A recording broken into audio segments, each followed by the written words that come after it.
आसमान से आग बरस रही थी। जमीन इस कदर फट चुकी थी कि लगता था जैसे धरती रो रही हो। एक बूढ़ा किसान अपने सूखे खेत के बीच खड़ा था। उसके हाथों में मिट्टी थी जो रेत की तरह फिसल रही थी। उसकी आंखों से आंसू बह रहे थे। हे भगवान, मेरी पूरी फसल सब खत्म हो गया। अब मैं अपने बच्चों को क्या खिलाऊंगा? अचानक दूर से घोड़ों की टापों की आवाज आई। धूल का गुब्बार उठा। रामू काका ने देखा कि सेठ लखपत अपने गुंडों के साथ आ रहा था।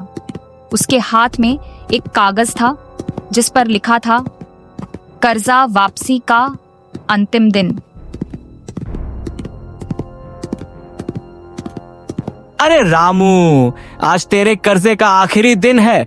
या तो पैसे दे या फिर अपनी इस जमीन के कागज मुझे थमा दे। और हाँ, सुना है तेरी बेटी चुन्नी बड़ी हो गई है। अगर जमीन नहीं दी तो उसे मेरे यहाँ नौकरानी बनाकर भेज देना। तू शैतान है सेठ, अपनी गंदी जुबान बंद कर। मेरी बच्ची को हाथ भी लगाया तो। इससे पहले कि रामू काका कुछ और बोलते, सेठ के गुंडे कालू ने आगे बढ़कर रामू काका को जोर से धक्का दे दिया। बूढ़ा किसान सूखी जमीन पर गिर पड़ा। उसके हाथों से खून बहने लगा। सुन बुड्ढे, कल सूरज डूबने से पहले अगर पैसे नहीं मिले तो तेरा ये घर भी जला दूंगा और तुझे गांव से बाहर निकाल दूंगा। रामू काका जमीन पर पड़ा रोता रहा। सेठ लखपत हंसता हुआ चला गया। आसमान में एक भी बादल नहीं था। 6 महीने से एक बूंद पानी नहीं बरसा था। पूरे गांव की फसलें सूख चुकी थीं। लेकिन सबसे ज्यादा मुसीबत में था रामू काका, क्योंकि उसने अपनी बेटी की शादी के लिए सेठ से कर्जा लिया था। हे बादलों के राजा, कहां हो तुम? एक बार बारिश भेज दो, मेरे बच्चों को बचा लो, वरना कल सब खत्म हो जाएगा। लेकिन यह सब कैसे हुआ? आखिर रामू काका इतनी मुसीबत में कैसे फंस गया? और क्या सच में कोई चमत्कार होगा? इसके लिए हमें जाना होगा 6 महीने पीछे। 6 महीने पहले की बात है। सोनपुर गांव हरियाली से भरा हुआ था। खेतों में लहलहाती फसलें देखकर मन खुश हो जाता था। रामू काका का परिवार गांव के सबसे खुश परिवारों में से एक था। हालांकि वे गरीब थे, लेकिन उनके घर में प्यार की कोई कमी नहीं थी।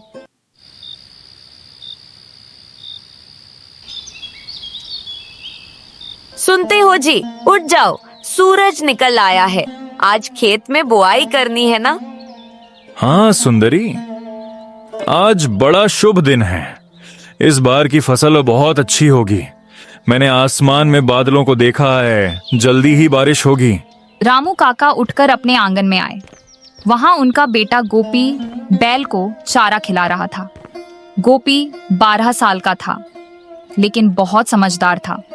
वह अपने पिता की हर काम में मदद करता था। बाबा, देखो मैंने मोती को कितना अच्छा चारा खिलाया है। आज खेत में बहुत मेहनत से काम करेंगे। इस बार तो हम इतना अनाज उगाएंगे कि पूरे साल भर का गुजारा हो जाएगा। शाबाश मेरे शेर, तू बड़ा होकर बहुत अच्छा किसान बनेगा। तभी छोटी चुन्नी दौड़ती हुई आई। उसके हाथ में एक टूटी हुई गुड़िया थी। उसकी आंखें चमक रही थीं। बाबा, बाबा, देखो मैंने अपनी गुड़िया को नई साड़ी पहनाई है। यह कितनी सुंदर लग रही है ना? अरे वाह, मेरी गुड़िया ने अपनी गुड़िया को दुल्हन बना दिया। रामू काका अपने परिवार के साथ बहुत खुश थे। उनके पास ज्यादा पैसा नहीं था, लेकिन प्यार बहुत था। हर रोज वे सुबह उठकर खेत जाते और शाम को थककर घर लौटते। सुंदरी उनके लिए गर्म खाना बनाती और पूरा परिवार साथ मिलकर खाता। उस दिन दोपहर को गांव के चौपाल पर कुछ किसान बैठे थे। वे आने वाली फसल की बात कर रहे थे। तभी एक बूढ़ा आदमी आया। उसके कपड़े फटे हुए थे और वह बहुत थका हुआ लग रहा था। कोई नहीं जानता था कि वह कौन है। अरे भाई, तुम कौन हो? कहाँ से आए हो? वह बूढ़ा आदमी कोई और नहीं, मेघराज बाबा थे। लेकिन उस समय किसी को नहीं पता था कि वे कितने शक्तिशाली हैं। वे भगवान के भेजे हुए एक संत थे जो सच्चे लोगों की परीक्षा लेते थे और उनकी मदद करते थे। बेटा, मैं एक गरीब यात्री हूँ। कई दिनों से भूखा हूँ। क्या कोई मुझे एक रोटी खिला सकता है? चौपाल पर बैठे लोग एक दूसरे को देखने लगे। कोई आगे नहीं आया। तभी वहां से सेठ लखपत गुजरा। उसने बूढ़े को देखा और जोर से हंसा। अरे ये भिखमंगा कहाँ से आ गया? चल भाग यहाँ से, मेरे गांव में भिखारियों की जगह नहीं है। सेठ जी, भूख किसी का धर्म नहीं देखती, बस एक रोटी की बात है। तुझे रोटी चाहिए तो काम कर, मेरे यहाँ नौकर बन जा, वरना भाग यहाँ से। सेठ ने अपने गुंडे कालू को इशारा किया। कालू ने आगे बढ़कर बूढ़े बाबा को धक्का दे दिया। बूढ़े गिर पड़े। उनका कमंडल टूट गया, लेकिन अभी भी उनके चेहरे पर शांति थी। शाम को जब रामू काका खेत से लौट रहे थे, उन्होंने देखा कि एक बूढ़ा आदमी पेड़ के नीचे बैठा है। उसके कपड़े मैले थे और वह कांप रहा था। रामू काका का दिल पसीज गया। बाबा, आप ठीक हैं? आपको क्या हुआ? बेटा, कई दिनों से भूखा हूँ। आज गांव में किसी ने खाना नहीं दिया, बस एक रोटी मिल जाए। रामू काका ने एक पल भी नहीं सोचा। उन्होंने तुरंत बाबा को सहारा दिया और अपने घर की तरफ चल पड़े। चलो बाबा, मेरे घर चलो। आज तुम मेरे मेहमान हो। मेरी पत्नी बहुत अच्छा खाना बनाती है। लेकिन बेटा, तुम तो खुद गरीब हो। मैंने सुना है कि तुम्हारे पास खुद के लिए भी मुश्किल से खाना होता है। बाबा, मेरे पास जो है वो बांटने के लिए काफी है। भूखे को खाना खिलाना सबसे बड़ा पुण्य है, मेरी माँ ने सिखाया था।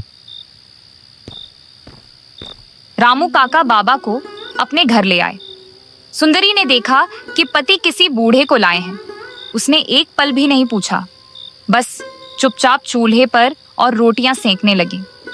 नमस्ते दोस्तों, अगर इस स्टोरी की पार्ट 2 चाहिए तो कमेंट करें और लाइक सब्सक्राइब करना मत भूलना।